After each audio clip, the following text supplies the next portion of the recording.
began her career, I believe, as a model and an illustrator. And your first film was Oh, What a Lovely War, correct? Where she was a researcher and assistant costume designer. And of course, she went on to do some really extraordinary work, for instance, in Nicholas Roeg's The Man Who Fell to Earth, doing, among other things, David Bowie's costumes, The Three Musketeers, The Four Musketeers, Splash, Being There, My Favorite Year, Ronin, and several other films for John Frankenheimer. She's worked with, I mean, it's funny because she's not a big pop music fan, but she's worked with some luminaries of the pop world, Bowie, the Bee Gees, and actually you taught Freddie Mercury. I did. Yep, in art school. And I also worked with him on a music video called Body Talk, which was actually banned because it was so... But no, I did know him. But, well, I was going to say, before we get started talking about Being There, I think everyone would like to know, how did you first get into doing movie costume design? Well, actually, I was actually a fashion illustrator. I went to art school and didn't want to go into fashion after I did it for about 6 months. Then I decided I would actually, I did a bit of modeling, and while I was modeling, I was also doing drawing. And I'd been wanting to do drawing when I was at art school. And so I started becoming a fashion illustrator. And all during the 60s, I did a lot of drawing, and I worked for a lot of companies, magazines. I traveled, I did a lot of work in Paris, as well as obviously in London, and I worked in Antwerp and Amsterdam. But at the end of the 60s, so much of what was actually happening in fashion was now all photography. And actually, as a fashion artist, there wasn't any work left. And so I had a boyfriend when I was at art school called Brian Duffy, and he had left and become a fashion photographer. And he also then started getting into films. And he decided he was going to produce a film which was called Oh, What a Lovely War. And with another friend of mine from art school, I got to work on it as the assistant to the costume designer, but the wardrobe department was so unionized that they decided that I couldn't join the union, so they kept me on as a researcher. And at the end of that, I thought, that's the end of... don't really like this film business. So I thought that was enough of it, because it was all to do with unions. And then the very kind costume designer called Anthony Mendelsohn asked me to work with a costume designer called Yvonne Blake, and I did 2 films with her, and it was just such fun. I just enjoyed working with her and her crews that I ended up on the second film, which was called The Three and Four Musketeers. I fell in love with the production designer, and we fled Europe and came to live in America. And the first film we got to do was, because he knew Nick Roeg, was Man Who Fell to Earth. I actually knew nothing about costuming. I knew a lot about designing, but I was next to useless. And the poor costume had a terrible time with me, because if somebody said something like, in a script, I would say a man is wearing a shirt, I would never think of buying 2 shirts, because he only needed 1. He was just, anyway. So could you imagine the anxiety I was giving to the wardrobe department, who obviously I learnt big lessons through sort of them teaching me very kindly. I don't know how happy they were with me, but I must say I ended up by having very close friends who are all as my wardrobe supervisors. And on Being There, the wardrobe supervisor was a wonderful man called Tony Farso, and he had been he was just great and was very supportive. And I worked on two films with him. I worked with him on that, and also on the Sgt. Pepper's Lonely Heart Club Band with the Bee Gees. Now, how did you come to work on being there? That was very strange, actually, because I had been getting work through Brian Eatwell, who was my partner. I was living with him, and he was a production designer. And suddenly I got, from out of the blue, I was called at Western Costumes and by May Routh, and said, to call Hal Ashby. And I did, and that's how I got the job. I'd actually never met him, and I didn't know anybody on the actual, I didn't know the production designer, who was very nice, Mike Haller, and I got on very well with the DP, and would meet him with his two daughters, and we became friends. Now, how much interaction did you actually have with Hal Ashby on the film? Very little, very little. But he was there, but I could go to him and say, I don't know what to do, she wants to wear so-and-so. And he'd say, don't worry, dear, don't worry. She's just getting into the character. But with Peter Sellers, it was different, because I'd actually met him originally with Hal Ashby, and he had to go and have a new pacemaker put in, something I didn't know about at all, but evidently it was in his stomach or somewhere here. And it was going to be a different measurement. So we had to have his measurements taken, because when he came back, he'd have a different measure for his clothes. Anyway. So I did all the drawings, and he loved them. And so I didn't really have to do too much with them until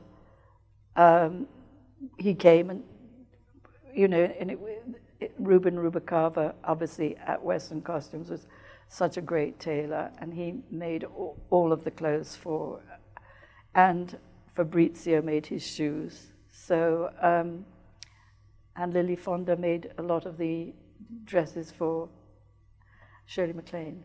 We were talking about this a few nights ago. You were saying that this involved a fair amount of research, because it's a carries over from the novel. In the book, there's no way to really explain it in the movie, but in the novel they explain to you that Chance is the illegitimate son of the old man, and to cover up a scandal or something, he's just hidden him away all these years.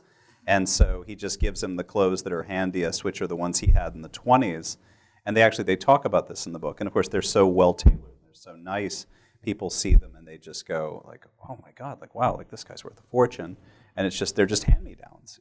He's a total cipher or tabula rasa. But you said you had to do a fair amount of research into the clothes of about 28, 29 when they... I was using mostly, I think Western had quite a good research. I used to use the things of Taylor and Cutter, mostly out of England, actually, but they were really very similar, but it was just it's got a different shape, that period. It sort of came down, and it was a bit, it was difficult to explain, but it wasn't the big Oxford bags that came in late. It was just this subtle thing, and it was just wonderful choosing the fabrics and the shirts and all the rest of it to go together. But the interesting thing is that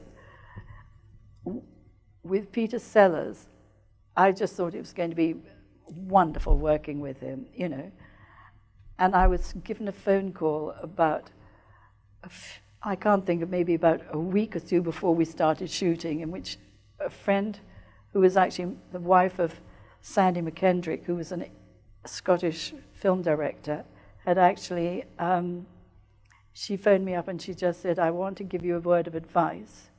Don't speak to Peter Sellers at all. I thought, what? He's going to be my new best friend. She said, no, she said, you won't know why, but you'll be fired. He will actually go to the producer and say he wants to get rid of you, and the producer will fire you and you won't know why. So I was terrified of speaking to him. So I never went, but he had an English dresser who actually was a costume designer from England, who actually worked as his personal dresser.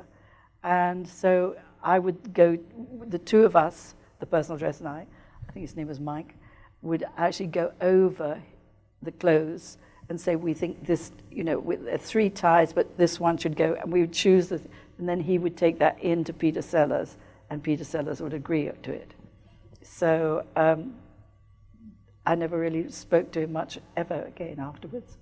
But, I was going to say, and also there was that strange thing where Sellers was averse to certain colors on the sets? Yes, I think it happened at the time when I've got a feeling the reason, I'm not sure, but I'm putting 2 and 2 together, I'm probably making 6 instead of 4, that Anne Roth had worked with Peter Sellers, which is why she had turned down this film.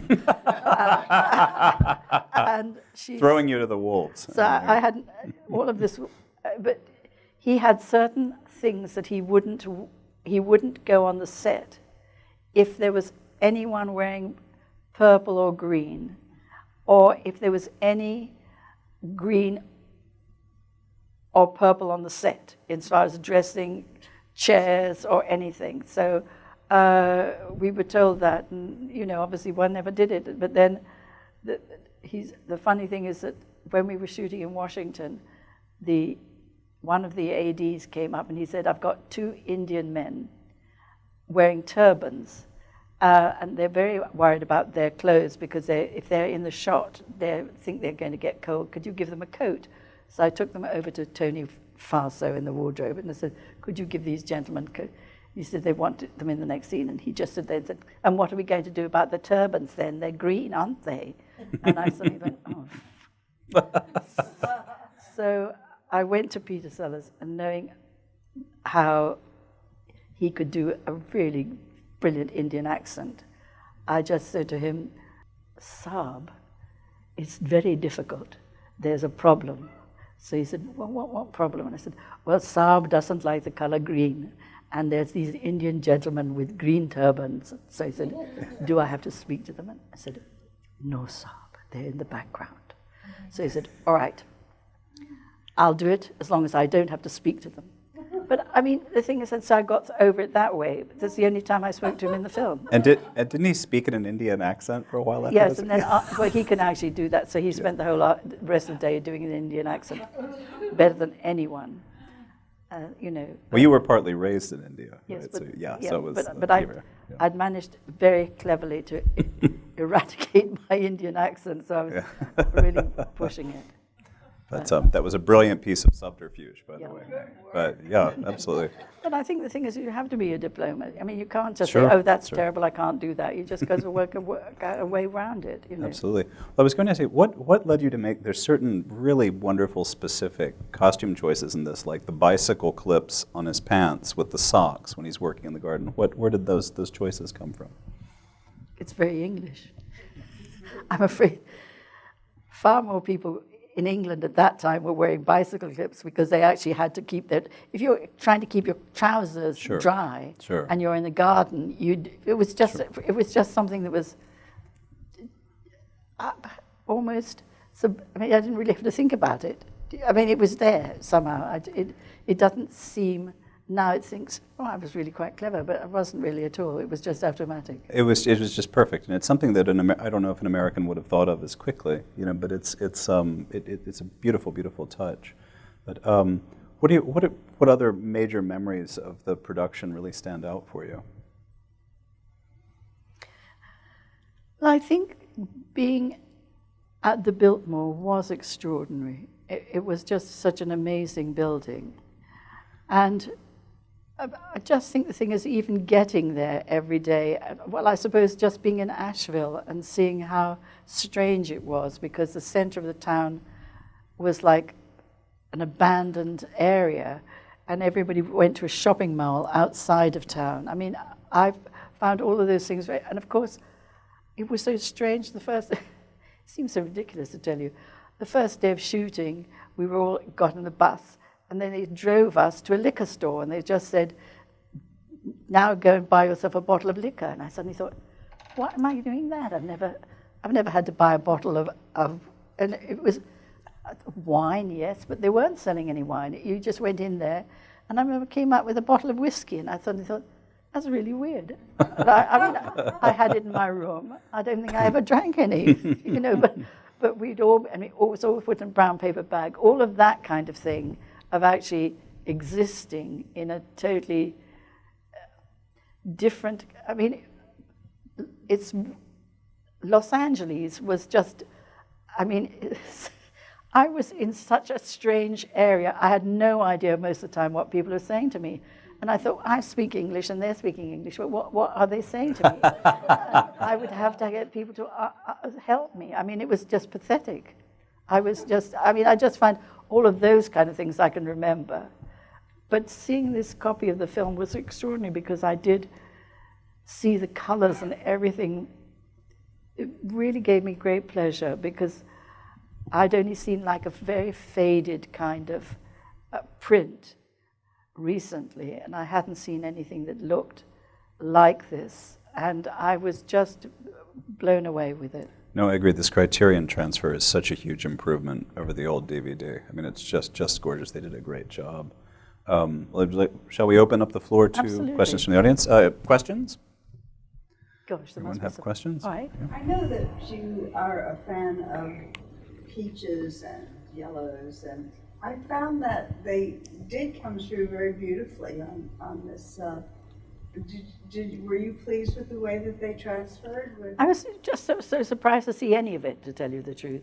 The thing that I always remember, because it caused me quite some, was the fact that I had actually made a pair of, I got for Peter Sellers a pair of yellow silk pajamas. And when I got the bill, I couldn't get over it because Eduardo Castro had been my assistant at Western Costumes, and he had lined it in more expensive material than I'd actually made the thing, and it came to something like $800 in about 1978. Wow. Couldn't get, so I was very pleased to see the yellow looking very good in that one. Very good. Tell me about working with Reuben and with Western at the time. You seem so happy with the experience. Well, I had been very happy with Reuben because I'd worked with him first on Sgt. Pepper's Lonely Hearts Club Band, and he had actually really done a wonderful job because I had a whole lot of rock stars and they had to have very tight trousers. And he actually managed to make the trousers, which was like a cotton satin, absolutely glued to their legs. And the result was, I mean, and he enjoyed it because we had a great time with all those students. They were really having a, we had so many different actors in Sgt. Pepper. At one point we had 84 limos turning up with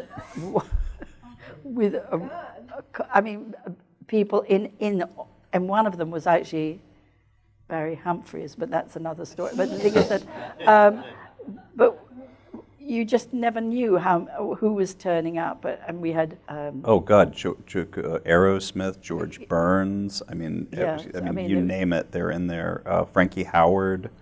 On and on and on. Everybody in the known world's in that movie. But Reuben made George Burns suits. He made practically all the clothes in that. And otherwise, he was putting them out, but he was in charge of them. And then, of course, I was very lucky to have Lily Fonda working with me, and I'd been introduced to her and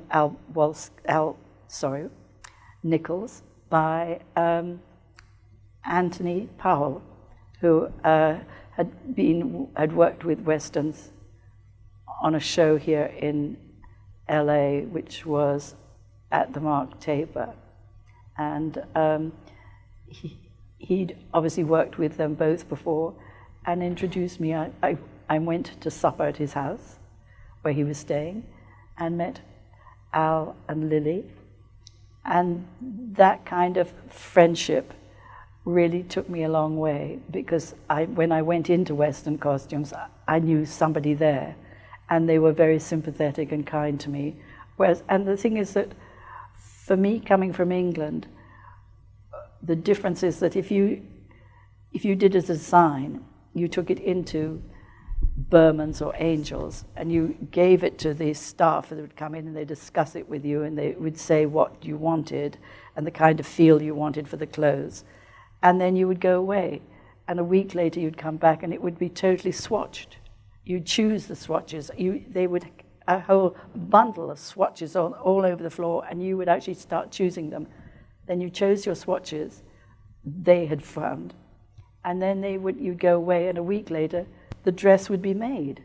Well, here you had to do your own swatching, which I thought was much better, and then you'd give your drawing of your design to, say, Lily Fonda, and she would make a toile, and she wouldn't cut into the fabric until you'd actually approved that toile. The thing is that you had to actually know exactly how it was made, and it gave you such a lesson in dressmaking that it was it was enlightening to me, and I learned so much from her, and I realized that she could help or hinder completely if she suddenly didn't like you, and you'd say, I'd really like to have this dress made in, and produce a fabric that was probably polished chiffon or something, and she'd go, oh, yes. And then she'd make it for you exactly as you wanted, but of course it would look awful because the fabric wasn't right. And if you listened to her, she would say, I think you need more give. She would tell you exactly the kind of thing that you would be helped on. And it was actually very, very important to listen to what they say and actually take their advice, because they knew far more than I ever was going to. I remember the first day of shooting, I'd overslept. I was in a state, and we were doing this in the television studio, which is actually that studio is on Vine Street, which is now the Academy. And you walk down that long corridor in the Academy, and that's the corridor that was in the film. But it turned out that it was the first day of shooting, and Rubin had actually let out the coat belonging to Peter Sellers. Instead of taking it in 2 inches, it was now let out 2 inches. So it was 4 inches too big for him. And and I was like, oh my God, what am I going to do? Having a fit. And for the first time, Peter Sellers sort of said, oh, this is quite funny. And he actually said, well, don't worry at all, I'll carry it over my arm. And you saw him walk in, and he'd got a coat over his arm, and that was the coat because he wasn't wearing it. But I mean, things like that just happened, luckily. But do you know what I mean? If I'd said to him, oh, just put it over your arm, don't worry, it won't matter, he'd have found exactly all the things right, But the fact he decided to do it worked. The God smiled on you, yeah. The times that I actually was sitting on the set, I used to go mostly to watch Melvyn Douglas because he was so beautiful. I mean, he was. I went once to the set and realized that in that scene where they're all having a meal together, that he was the only one that stayed and fed all the lines to the other act. And the others had all left it, and it was given by the continuity. There was no act. And so, but they went to their own caravans. They never. They might have been having a hilarious time in the evening, but I never knew about it. I would actually. That is something that's a good subject to bring up. Is Melvyn Douglas, because you worked with him twice on this and Ghost Story, and he actually was. This was towards the very end of his life, but he was giving some really remarkable performances, like in this, and in Ghost Story, and in Peter Meddick's The Changeling. And it was funny because Meddick said something very similar to you. He was, he's obviously a very, very old man, but apparently women flocked to him. He was just this incredibly interesting, engaging, raconteur, and just this very lovely person. What was your experience like with him? Well, I just remember he was a real gentleman. But the other thing that I just always remember is that this is my first film that I'd worked on totally alone, because, as I say, my husband had actually been helping, and as a production designer, he'd been somebody who'd give me, give you a nudge and say, I think he'd look better if he had, how about putting a pair of glasses or something, you know what I mean? And he would help me because I'd come from fashion. I didn't want everybody to look normal, But the thing is that with with him, with Melvyn Douglas, at the end, what I was so touched by is that when they were saying today is going to be his last day on the set, and then he said, well, I would like to see, and I think his name was Carlos, who was actually did craft service, because he had actually gone every day and given Melvyn Douglas lunch, brought in his trailer, and he was the person that he asked to see and, you know, say goodbye to. And I thought that was really touching, that he wasn't actually, you know, arse-licking or anything. He was actually just really giving out his thanks to who had really meant a lot to him. And I found that when I was working on Ghost Story that I remember him saying at one point, there was an assistant, and he said, I'm terribly worried about her. She's got no shoes on. Put shoes on, I'm worried you'll get cold. You know, I mean, he wasn't thinking about himself at all. I just thought he was a lovely man, and I really think that I was blessed to even have spent a little time with him. And I think in this film you can see how well he handles the lines when he's just lying down flat, you know, and it's really difficult to do. And he's just wonderful. He's doing so much. He flavors the lines so beautifully. I mean, you know, there's a real kind of musicality to it. It's theatrical in the best sense. He's just wonderful in it. I guess we can go ahead and wrap up. Do you have anything else to add about the film? Or? Only that I was really happy to see the print this evening, because it was really much better than anything that I could remember, and the colors were so vibrant, and scenes like looking at all the books in the library, they just jumped out at me, and I just don't know if that's because I've had cataract surgery or what. Hey, well, thank you all for coming. This has been a real pleasure. Thank you, May. It's been an honor.